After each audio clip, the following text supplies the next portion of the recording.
Meus amados irmãos, paz seja convosco. Vamos ler 1 Crônicas, capítulo 15. A arca é levada da casa de Obed-edom para Jerusalém.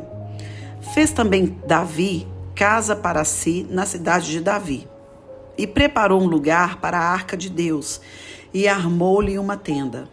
Então disse Davi: ninguém pode levar a arca do Senhor, senão os levitas, porque o Senhor os elegeu para levarem a arca de Senhor e para o servirem eternamente. E Davi ajuntou a todo Israel em Jerusalém para fazerem subir a arca do Senhor ao seu lugar, que lhe tinha preparado. E Davi ajuntou os filhos de Arão e os levitas.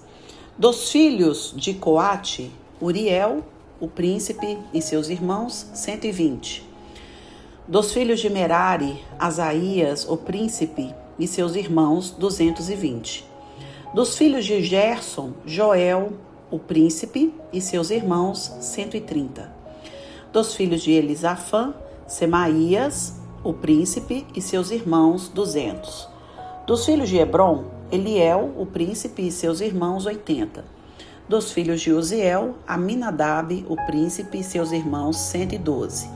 E chamou Davi os sacerdotes, Zadok e Abiatar, e os levitas Uriel, Asaías, Joel, Semaías, Eliel e Aminadab. E disse-lhes: vós sois os chefes dos pais entre os levitas. Santificai-vos vós e vossos irmãos, para que façais subir a arca do Senhor, Deus de Israel, ao lugar que lhe tenho preparado. Pois que, porquanto primeiro vós assim o não fizestes, o Senhor fez rotura em nós, porque o não buscamos segundo a ordenança. Santificaram-se, pois, os sacerdotes e levitas para fazerem subir a arca do Senhor, Deus de Israel. E os filhos dos levitas trouxeram a arca de Deus aos ombros, como Moisés tinha ordenado, conforme a palavra do Senhor, com as varas que tinham sobre si. E disse Davi aos príncipes dos levitas que constituíssem a seus irmãos os cantores com instrumentos, músicos com alaúdes, harpas e símbolos, para que se fizessem ouvir, levantando a voz com alegria. Ordenaram, pois, os levitas a Emã, filho de Joel, e dos seus irmãos a Asaf, filho de Berequias, e dos filhos de Merari, seus irmãos, a Etã, filho de Cusaías, e com eles a seus irmãos da segunda ordem, Zacarias, e Bene, e Jaaziel, e Semiramote, e Jeiel, e Uni, e Eliabe, e Benaia, e Maacéias, e Matitias, e Elifelel, e Miquineias, e Obed-edom, e Jeiel, os porteiros. E os cantores Emã, Asaf e Etã se faziam ouvir com símbolos de metal.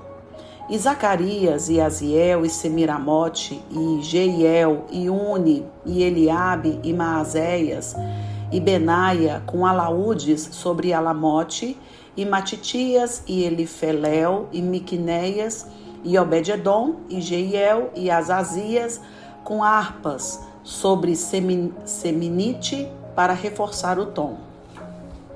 E Quenanias, príncipe dos levitas, tinha cargo de entoar o canto, ensinava-os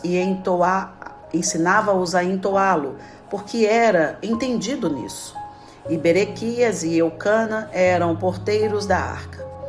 E Sebanias e Josafá, e Netanel, e Amazai, e Zacarias, e Benaia, e Eliezer, os sacerdotes, tocavam as trombetas perante a arca de Deus. E Obed-edom e Jeías eram porteiros da arca. Sucedeu, pois, que Davi e os anciãos de Israel e os capitães dos milhares foram para fazerem subir com alegria a arca do concerto do Senhor, da casa de Obed-edom.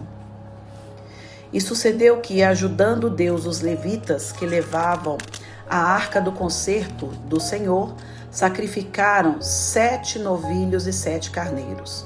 E Davi ia vestido de um roupão de linho fino, como também todos os levitas que levavam a arca, e os cantores, e Quenanias, chefe dos que levavam a arca e dos cantores. Também Davi levava sobre si um éfode de linho, e todo Israel fez subir a arca do concerto do Senhor com júbilo, e com sonido de buzinas, e com trombetas, e com símbalos, fazendo sonido com alaúdes e com harpas. E sucedeu que, chegando a arca do concerto do Senhor à cidade de Davi, Mical, filha de Saul, olhou de uma janela, e vendo a Davi dançar e tocar, o desprezou no seu coração. Fim do capítulo 15. Irmãos, este capítulo ele traz a forma correta de se transportar a Arca da Aliança, de acordo com a ordem que Deus havia passado para Moisés. Nós lemos, no capítulo anterior, que quando Davi tenta trazer a arca, aliás, antes do capítulo anterior, na verdade, foi no capítulo 12, deixa eu só confirmar aqui. Não, capítulo 13 mesmo. Foi no capítulo 13 que isso aconteceu. Davi tentou trazer a arca, mas de uma forma muito parecida com os povos pagãos. Em cima de um carro de boi, parecia ser até boa a ideia, porque o carro era novinho, as vacas que estavam trazendo eram vacas que nunca tinha carregado o jugo, então parecia ser ótima ideia. Só que esta não foi a forma que Deus orientou Moisés a respeito de transportar a Arca da Aliança. Os únicos que poderiam carregar a arca eram os levitas, não era em carro de boi.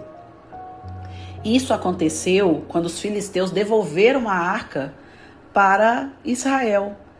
Eles colocaram num carro de boi, colocaram ali as ofertas, as imagens da praga que foi lançada contra eles,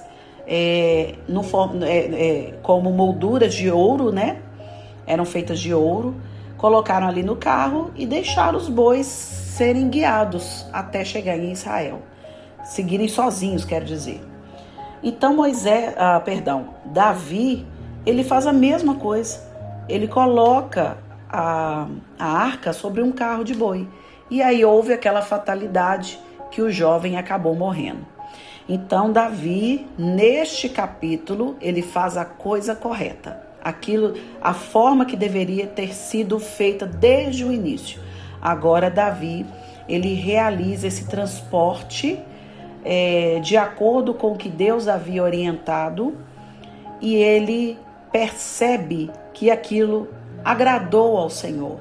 E com muita alegria, com muito canto, com muitos louvores e o povo adorando.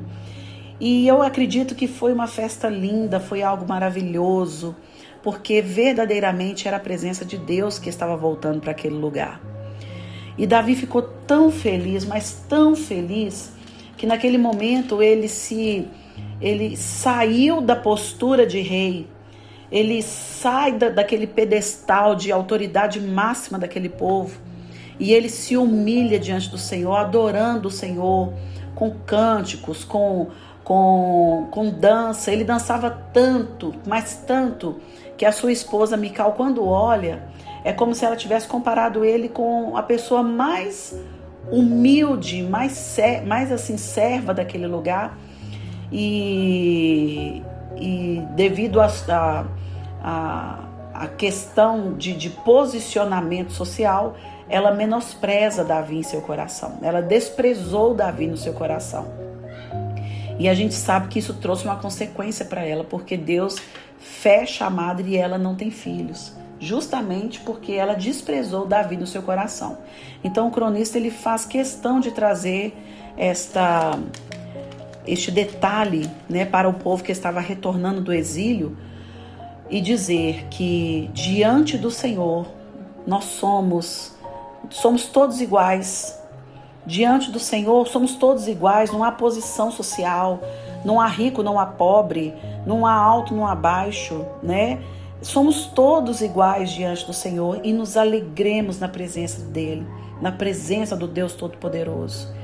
E que sejamos assim, olhar para o próximo e não tratá-lo com desprezo, mas pelo contrário, olhar para ele e dizer: você também é ou pode ser aquele que tem a presença de Deus.